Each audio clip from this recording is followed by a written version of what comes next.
बहुत दिनों पहले की बात है। शांतिपुर में एक बहुत बड़ा जंगल था। उस जंगल में मिनी नाम का एक माँ बंदरिया अपने दो बच्चों के साथ रहा करती थी। बच्चों में से बड़े का नाम था मिंटू और छोटे का नाम था चिंटू। मिनी अपने बच्चों को बहुत प्यार करती थी और बड़े ही लाड प्यार से उनका पालन पोषण करती थी। वो उन्हें अच्छे अच्छे भोजन भी लाकर दिया करती थी। कुछ महीने पहले ही मिनी के पति की मौत हो गई। तब से वो अपने बच्चों को कभी भी पिता की कमी महसूस नहीं होने दी। देखो मेरे बच्चों, मैं तुम दोनों के लिए केले लाई हूँ। अरे वाह, मजा आ गया। मुझे केले चाहिए, मुझे केले चाहिए। नहीं नहीं, मुझे पहले दो माँ। मैं बड़ा हूँ, मैं पहले खाऊंगा। हाँ बाबा हाँ, सबको बराबर दूंगी। शांति से बैठो जरा। मैं ये केले तुम दोनों के लिए ही तो लाई हूँ। पहले तुम दोनों को खिलाऊंगी, उसके बाद जो बचेगा मैं खाऊंगी। मेरे प्यारे बच्चों, आओ मेरे पास आओ। फिर दोनों बच्चों खाना शुरू करते हैं। खाने के बाद मिंटू अपने माँ से कहता है, माँ, इतने मीठे केले तुम कहाँ से लेकर आती हो? मुझे भी तुम्हारे साथ ले चलो ना माँ। मैं भी मीठे केले लाऊंगा। मेरे प्यारे बच्चों, तुम लोग जब बड़े होकर पेड़ पर छलांग लगाने के काबिल हो जाओगे, तब मैं तुम दोनों को सारे ठिकाने दिखा दूंगी। अब तुम दोनों बहुत छोटे हो, घर में ही रहो करो। बाहर बहुत खतरा है। अच्छा माँ, ठीक है। तुम जैसा कहोगे हम वही मानकर चलेंगे माँ। मैं तो बिल्कुल बाहर नहीं जाऊंगा माँ। बाहर बहुत खतरा है। तुम मुझे खाना लेकर दोगे और मैं बैठे बैठे खाऊंगा। लेकिन मेरे बच्चे, मैं तो हमेशा जीवित नहीं रहूंगी। मेरी भी तो उम्र हो रही है। बड़े होने के साथ साथ तुम दोनों को जंगल के सब कुछ सीख लेना होगा। नहीं तो मैं जब नहीं रहूंगी तो मुसीबत में पड़ जाओगे। नहीं माँ, तुम्हें कुछ नहीं होगा।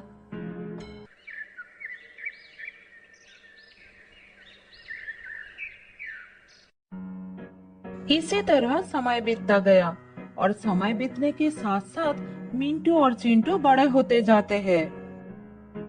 मेरे प्यारे बच्चों, तुम दोनों अब बड़े हो गए हो। इसीलिए मैं चाहती हूँ कि तुम दोनों मेरे साथ चलकर भोजन की तलाश करना सीखो।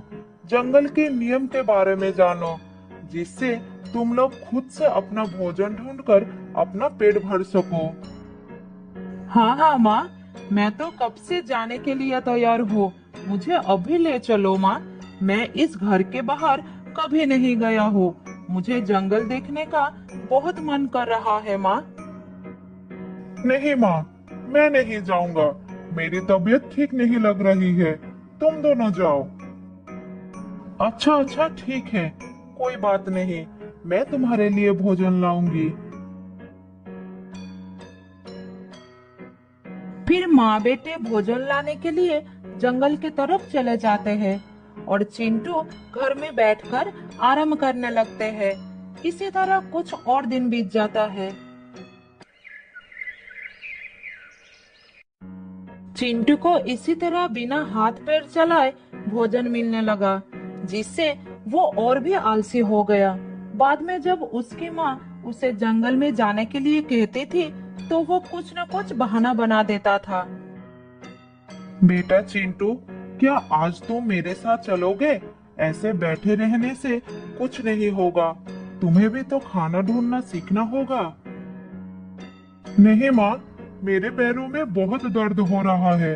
और फिर जंगल से भोजन लेकर आना, इसमें कौन सी बड़ी बात है? तुम मुझे फालतू में परेशान कर रही हो।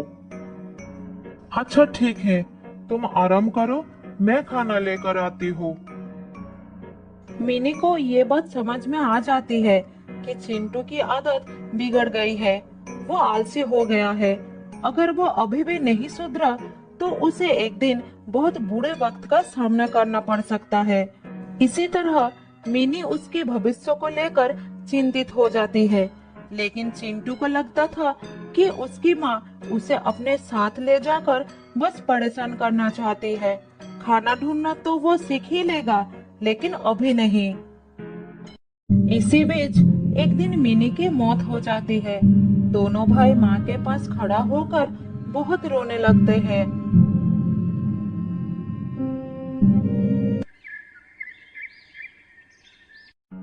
अगले दिन मिंटू अपने भाई को कहता है, देखो भाई, अब हमारी माँ नहीं रही।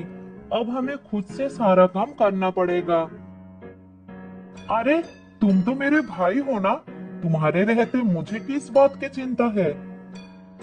हाँ, तुम्हारी बात बिल्कुल ठीक है, लेकिन हमें अपना जीवन जीने के लिए अपने पैरों पर खड़ा होना बहुत जरूरी है।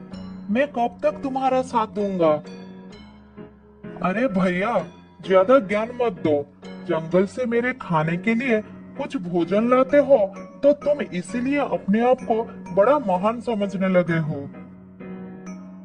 मिंटू को अपने भाई की बात सुनकर बहुत दुख होता है, लेकिन वो उसका साथ नहीं छोड़ पाता। उसके साथ ही रहने लगता है। इधर चिंटू अपने भाई के बातों को अनसुना कर उसी पर आश्रित होकर मजा करने लगता है।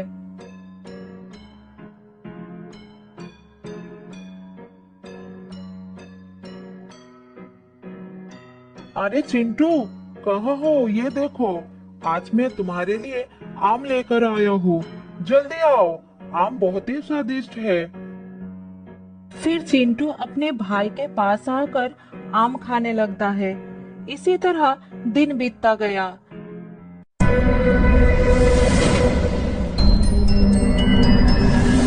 एक दिन उस जंगल में एक बदमाश शेर आता है। जो भी प्राणी उसके सामने आता है उसे वो शिकार कर लेता है। सभी प्राणी डर के मारे अपने अपने घर में छुप जाते हैं। भाई चिंटू, जंगल में एक खतरनाक शेर आ गया है। तुम उससे बच के रहना।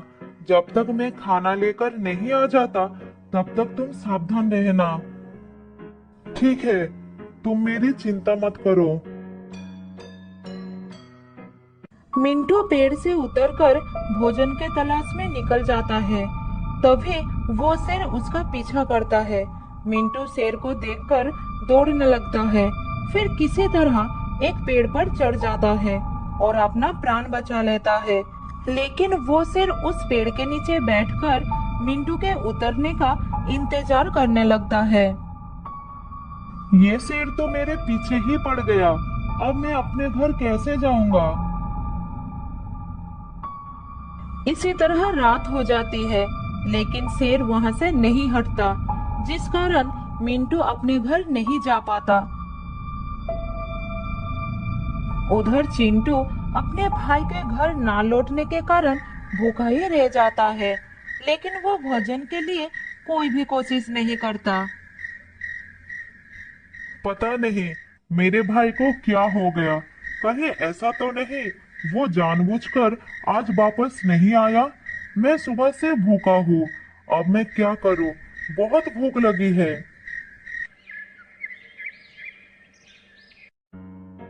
चिंटू पूरी रात ही भूखा रहता है। अगली सुबह मिंटू घर वापस आता है और अपने भाई को खाना देता है। भैया, तुम्हारी वजह से मुझे पूरी रात भूखा ही रहना पड़ा। तुम तो भूखे रहे, मेरी तो जान ही खतरे में थी। अच्छा, ऐसा क्या हुआ तुम्हारे साथ? मिंटू अपने भाई को सारी बात बताता है। फिर उसे कहता है, इसीलिए तो कहता हूँ तुम खुद से कुछ काम कर लिया करो, जिससे जरूरत पड़ने पर बुरे समय का सामना कर सको। अच्छा, ठीक है ठीक है। इसी तरह समय बीतने लगता है। कुछ दिनों में बारिश का मौसम भी आ जाता है और तेजी से बारिश शुरू हो जाती है।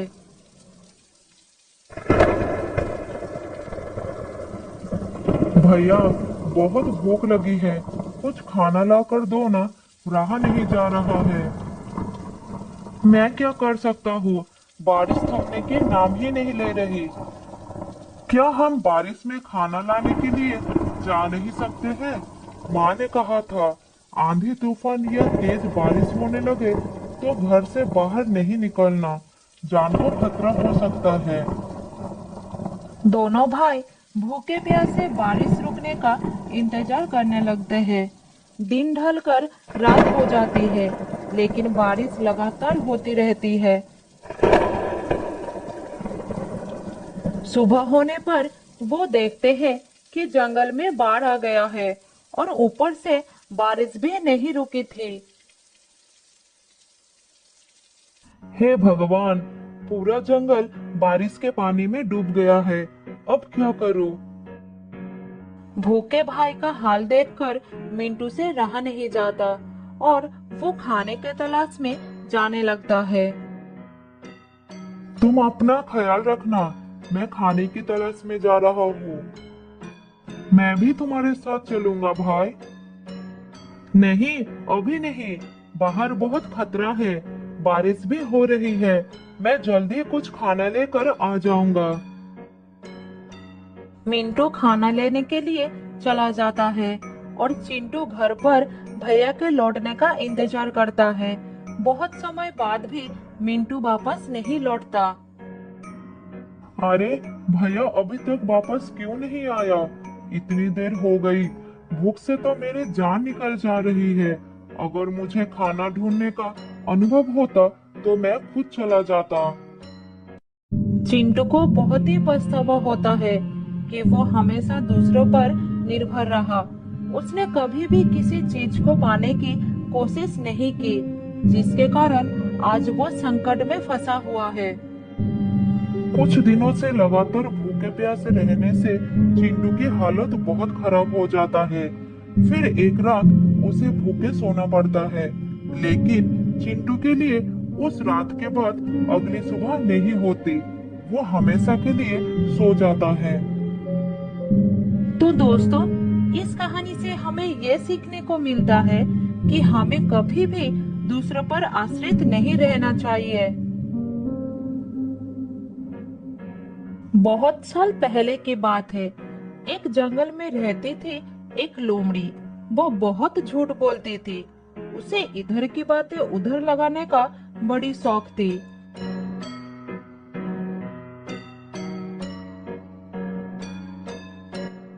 एक दिन लोमड़ी घूमते घूमते एक हिरनी के घर के सामने आ गई। तब हिरनी अपने बेटे से बात कर रही थी। लोमड़ी एक पेड़ के पीछे छुपकर दोनों की बातें सुनने लगी। बेटा, तुम उस पहाड़ी पर मत जाया करो। मैंने कितनी बार तुमसे मना किया है। तुम्हें पता नहीं कि वहाँ पर एक खतरनाक लोमड़ी रहती है। एक दिन उसके नजर तुम पर पड़ गई तो वो तुमको जिंदा नहीं छोड़ेगी। माँ, अगर ऐसा है तो आज मैं अपने पापा को वहाँ पर ले जाऊंगा। वो उसको मार देंगे और मैं रोजाना वहाँ पर जा सकूंगा। बेटा, वो लोमड़ी बहुत ही खतरनाक है। तुम्हारे पापा का उससे सामना हो चुका है। उसने उन्हें भी खूब मारा था। फिर तेरे पापा ने उसे माफी मांगे थे, तब जाकर उसने उसकी जान बख्श दी थी। क्या वो इतनी खतरनाक है? तो ठीक है माँ, मैं आज के बाद कभी पहाड़ी पर नहीं जाऊंगा। अपने बच्चे की बात सुनकर हिरनी खुश हो गई। इधर पेड़ के पीछे से लोमड़ी ने सारी बातें सुन ली। उसने सोचा कि ये बात सबको पता चलना चाहिए। फिर वो वहाँ से चली गई।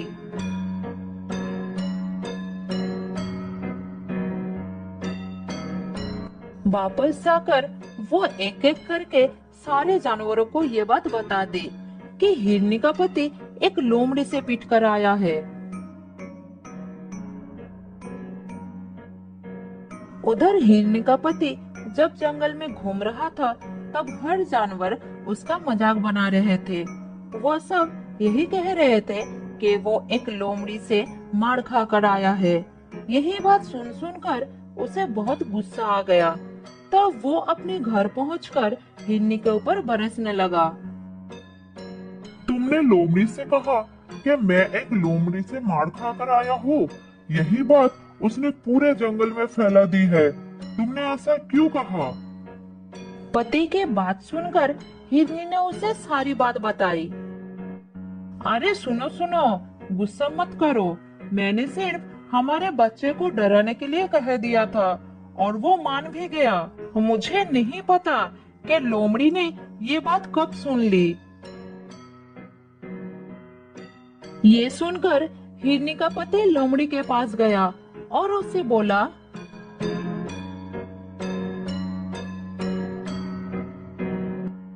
मेरी बीवी ने ये बात केवल मेरे बच्चे को डराने के लिए कही थी और तुमने इस झूठ को पूरे जंगल में फैला दिया।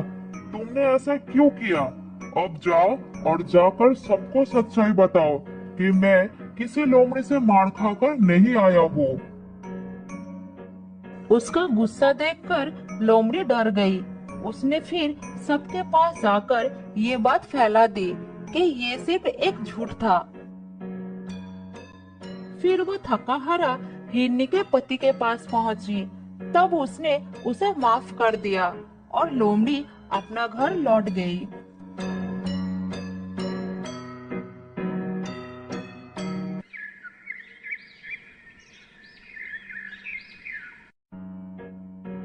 ऐसा ही कुछ दिन लोमड़ी चुपचाप रही, लेकिन अभी भी उसका ये आदत छूटी नहीं थी। फिर से वो जंगल में घूमने लगी।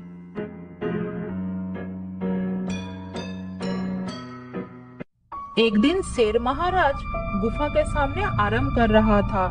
तभी उसके पास दूसरे जंगल का एक शेर राजा आया। दोनों शेर को एक साथ देखकर लोमड़ी उसकी बात छिपकर सुनने लगी। अरे तुम मेरे जंगल में कैसे? मैं तुम्हारी तरफ दोस्ती का हाथ बढ़ाने के लिए आया हूँ। दोस्ती का हाथ? मेरी तरफ? क्या कहना चाहते हो तुम? शेर खान, तुम्हारा जंगल कितना बड़ा है और मेरा जंगल कितना छोटा। मुझे पता है कि तुमको इस जंगल को संभालने में कितना तकलीफ होता होगा। ऐसा कुछ नहीं है, मैं मेरे जंगल को अच्छे से संभाल रहा हूँ। किसी को मुझसे कोई तकलीफ नहीं है। शेर खान, मैं तो तुम्हारी भले के लिए ही कह रहा था। तुम मेरे और अपने जंगल को एक कर लो, फिर हम दोनों मिलकर इस जंगल में राज करेंगे। ये बात कहकर वो मन ही मन सोचने लगा।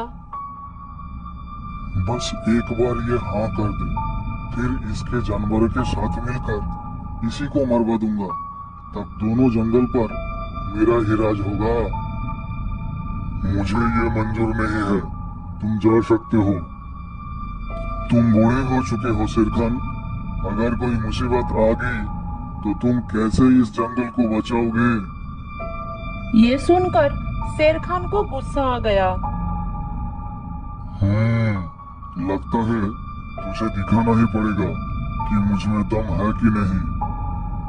नहीं, रुक जाओ। अभी तो मैं जा रहा हूँ, लेकिन कुछ ही दिनों बाद मेरा भाई जंगल आ रहा है। वो तुमसे बहुत ज्यादा शक्तिशाली है। अगली बार मैं उसी के साथ आऊंगा। लगता है तुमको अपनी जान प्यारी नहीं है। मुझे मार भी दोगे तब भी वो यहाँ जरूर आएगा और तुम्हारे जंगल को साफ कर देगा। ये सुनकर शेर खान जोर जोर से हंसने लगा। क्या बोला तुम? तुम्हारा भाई आएगा? तो सुनो, मेरा भी एक भाई है जो पास के जंगल में राज करता है। मुझसे ज्यादा जवान और ताकतवर है वो। मैं उसी को बुला लेता हूँ। लेकिन अगर वो इस जंगल में आएगा तो उसको भी शिकार की जरूरत पड़ेगी। तो क्या हुआ? तुम्हारा भाई आएगा, वो भी बिना वजह मेरे जंगल के जानवरों को मारेगा। इससे अच्छा मैं अपने भाई को ही बुला लेता हूँ। वो रोजाना 3 जानवर को शिकार करता है। यहाँ भी ऐसा करेगा। अब मैं तुमको मार देता हूँ। जब तक तुम्हारा भाई आएगा उससे पहले मेरा भाई यहाँ आ चुका होगा। अरे नहीं शेर खान, मैं तो बस ऐसे ही तुमको डराने के लिए कह रहा था। मेरा कोई भाई नहीं है। मैं जा रहा हूँ। ये कहकर वो वहां से भाग गया। इधर लोमड़ी सोचने लगी, अरे बाप रे, रोजाना 3 जानवर, ये बात तो सबको बताना पड़ेगा। ये कहकर लोमड़ी वहां से चली गई और उसने ये बात पूरे जंगल में फैलाना शुरू कर दी। वो जानवरों के पास जा रही थी और यही कह रही थी, शेर खान अपने भाई को इस जंगल में बुलाने वाला है। अब ये दोनों भाई मिलकर रोजाना 3 जानवरों का शिकार करेंगे और कुछ ही महीनों में जंगल खत्म हो जाएगा। ये सुनकर जानवरों के दिल में डर पैदा हो गया। तब सभी जानवर उस जंगल को छोड़कर जाने लगे। शाम होते होते जंगल एकदम खाली हो गया। शाम को जब शेर खान घूमने निकला तब उसे कोई भी जानवर नजर नहीं आया। तालाब के पास भी दूर दूर तक कोई जानवर नहीं थे। अब उसे चिंता होने लगी। कहीं शेरों ने सच में अपने भाई को बुलाकर जानवरों पर हमला तो नहीं किया? वो सब कहाँ चले गए?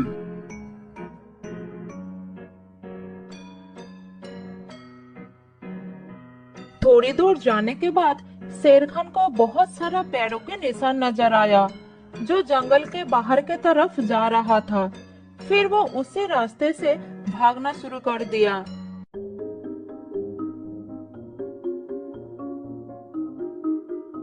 थोड़ी दूर जाने के बाद उसे सभी जानवर जंगल से बाहर जाते नजर आए। शेर खान सबके सामने जाकर खड़ा हो गए। क्या हो गया तुम सबको? कहाँ जा रहे हो जंगल को छोड़कर?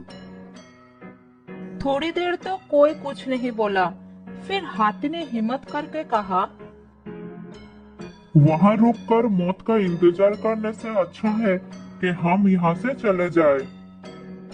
मौत का इंतजार? तुम लोग क्या कहना चाहते हो? हमें पता चल चुका है कि तुम अपने भाई को भी इस जंगल में बुलाने वाले हो, जो कि रोजाना 3 जानवरों को खाकर अपने भूख मिटाता है। जब वो यहाँ पर आएगा तो हम में से ही रोजाना 3 जानवर कम होंगे, तो यहाँ कौन रुकना चाहेगा? तुम लोगों को ये किसने कहा? ऐसा कुछ नहीं होने वाला है। हमें ये सब लोमड़ी ने बताई थी। ये सुनकर शेर खान को बहुत गुस्सा आया और वो गरज कर बोला, लोमड़ी, कहाँ हो तुम? मेरे सामने आओ। ये सुनकर लोमड़ी डर गई। वो जानवरों के पीछे छुपी हुई थी। फिर वो धीरे धीरे सामने आई। तुमने ये झूठ क्यों फैलाई? जल्द ही बताओ, इसके पीछे क्या कारण था? महाराज, मैंने आपको कहते हुए सुनी थी। आप शुरू से कह रहे थे कि आप अपने भाई को बुलाने वाले हैं और फिर रोजाना 3 जानवरों का शिकार किया करोगे। मूर्ख, तुमने ये नहीं सुना शेरू क्या कह रहा था? वो अपने भाई को बुलाकर इस जंगल पर हमला करने के लिए कह रहा था।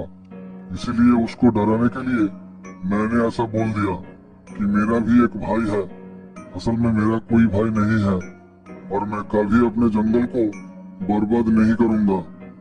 ये सुनकर सब जानवर खुश हो गए और वापस जंगल की तरफ चल पड़े। सुनो लोमड़ी, आने वाले खतरों से होशियार रहना अच्छी बात है, लेकिन पहले पता कर लेना चाहिए कि खबर सही भी है या नहीं। बिना पता किए किसी भी बात को फैलाना अफवाह होती है और अफवाह फैलाने से हमेशा नुकसान ही होती है। ये सुनकर लोमड़ी को अपनी गलती का एहसास हो गया।